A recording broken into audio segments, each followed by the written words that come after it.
Hello. Hello. How are you? How are you? Good, girl. How's it going? It's okay. I'm trapped in Australia. Right. How long you still need to be Well, my appointment got rescheduled for the 9th of August. Oh. So it's pretty long. And it was the original appointment was like the 28th of June. So I've been here for like a long ass time. Yeah. Okay, so then so then what do you do? Like you Yeah, I've been trying to work having it out, fun? but I can't leave the house. Like I can only go Right. grocery shopping or exercise, but I can't go out or be a group of people. It's not allowed. Mm-hmm. I see. So Wow. yeah, so hopefully they And lift it soon. okay. I'm going back to New York in September, I guess 6th. Mm. I'm just like kind of planning out. But after that, like you're gonna receive your O1 visa, no O1 visa, Australian visa. No, I'm doing the E3, yeah. E3. Okay, it's gonna be 2 or 3 years. 2 years. 2 years. Wow. Okay. So like I think my O1 visa gonna be expired by next May. So which is yeah. It's been How come it's so fast? Yeah, it's becoming almost 2 years now. So I was like, wow, that's such a like short amount of time. So I'm like kind of tired to update my visa situation again. So I kind of like going to apply to green card, I guess, next time. So then, that's a good idea. Yeah, it might gonna take longer time, but I'm just kind of like, like every single time like applying O1 visa gonna take around like $6,000, which is huge, So expensive. Yeah, in fact. Yeah. We should enter the lottery. Yes. So true. Yeah, Totally. I think so that's important. a good idea. Yeah, just like some hope, Yeah, please, Yes. knocking on Biden's door. Please give me. My friend actually got one. Yeah, my friend's boyfriend got one, and then this other girl I talked to who was moving to New York also got it. So I was like, maybe it's possible.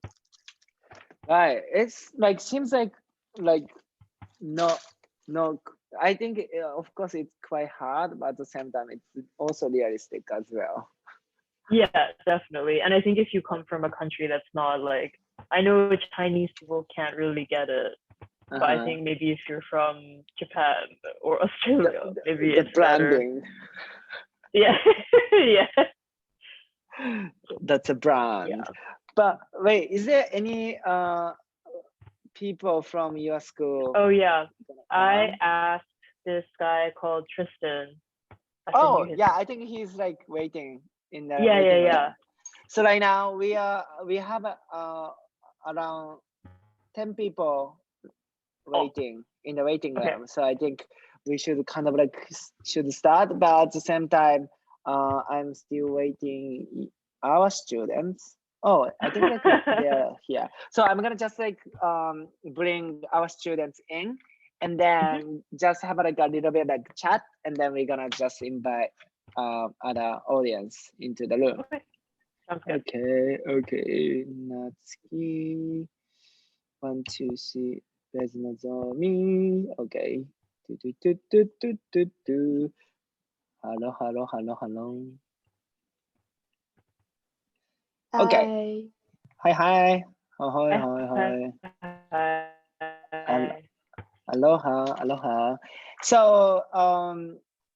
you guys ready? Yeah. Okay, cool. So right now, our guest